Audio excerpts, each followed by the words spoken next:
Medical college চিকিৎসক তৈরি করবে, সেটাই স্বাভাবিক। কিন্তু মেডিকেল কলেজ যদি সফটওয়্যার ডেভেলপার সৃষ্টি করে, তাহলে তা আশ্চর্যের বয় কি। কিন্তু তাই ঘটেছিল 2003 সালে। কিভাবে? তাহলে শোনাই যাক গল্পটা। রোগাটে ধরনের একটা ছেলে ভর্তি হলো ময়মনসিংহ মেডিকেল কলেজে। চোখে চারকোনা চশমা, মাথা ভর্তি চুলে, চিরুনি চলে না সেভাবে। প্রাণোচ্ছল, আড্ডাবাজ, গভীর বুদ্ধিদীপ্ত দৃষ্টি। 18 বছর বয়সের ছেলেরা যেরকম হয় আর কি। সহজ ভাষায় এই হচ্ছে মেহেদী হাসান খান। 17 বছরের ছেলেটা ক্লাবে আসতো, মেডিসিন ক্লাবের প্রত্যেকটা কাজে সরব, উপস্থিতিও সেরকম প্রাণোচ্ছল। হঠাৎ করে ছেলেটা হয়ে গেল চুপচাপ, মাথা নিচু করে হাঁটছে, জিজ্ঞাসা করলে তবেই কথা বলছে। মেহেদীর চরিত্রের সাথে যায় না, অন্তত যারা ওর সাথে আড্ডা দিত তাদের জন্য তা অবশ্যই। এর মাঝে জানা গেল বাংলা লেখার জন্যে ওর নিজের বানানো একটা সফটওয়্যার আছে। বিজয় থাকতে কেন আরেকটা সফটওয়্যার লাগবে তা আমার অজানা। খুব করে চেপে ধরতেই জানা গেল ঘটনা। ইংরেজি অক্ষর চেপে কিবোর্ডে বাংলা লেখা যায়। এই হচ্ছে মেহেদীর বানানো সফটওয়্যারের বৈশিষ্ট্য। রোমান টাইপ করে বাংলা লেখার প্রথম সফটওয়্যার। কত করে নিবি? জানতে পেরে বন্ধুরা জিজ্ঞেস করে মেহেদীকে, কিসের কত করে নেব? এরপরে মেহেদী যা বলল তাতে আক্কেল গুড়ুম হয়ে গেল। 18 বছরের একটা ছেলে বলছে ফ্রি, ভাষার জন্য টাকা নেব কেন?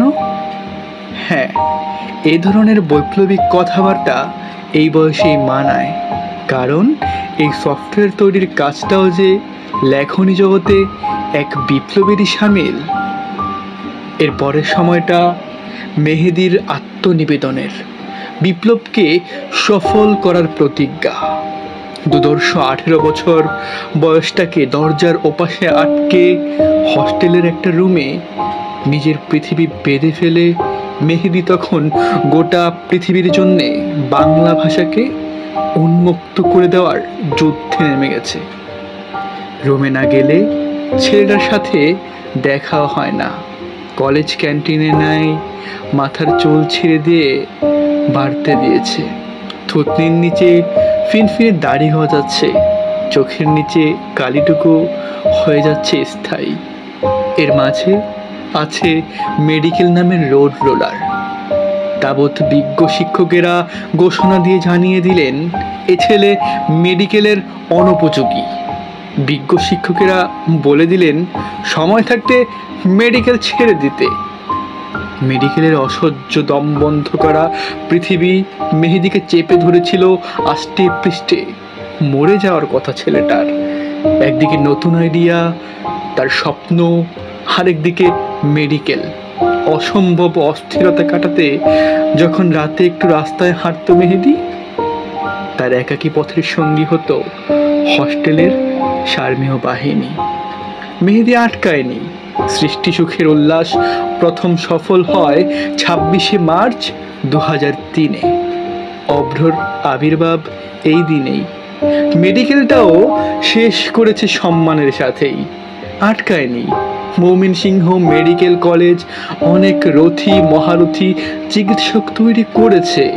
আর অন্যদিকে সব অপমানকে হেলায় তুচ্ছ করে মেহেদী বরং সেই কলেজটাকেই সমৃদ্ধ করেছে।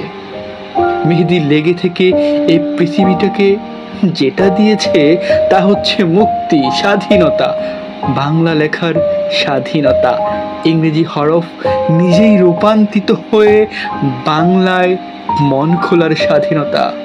সামঞ্জস্যতা রেখেই তাই ডক্টর মেহেদীর স্লোগান, ভাষা হোক উন্মুক্ত। উন্মুক্ত এই সফটওয়্যার বাঁচিয়েছে সরকারের কোটি কোটি টাকা। সরকারি দপ্তরগুলোতে অভ্র ব্যবহার হয়। নির্বাচন কমিশন ব্যবহার করে আমাদের আপনার পরিচয়পত্র বানাচ্ছে, পাসপোর্ট বানাচ্ছে, সরকারি ফাইল হচ্ছে লেখা।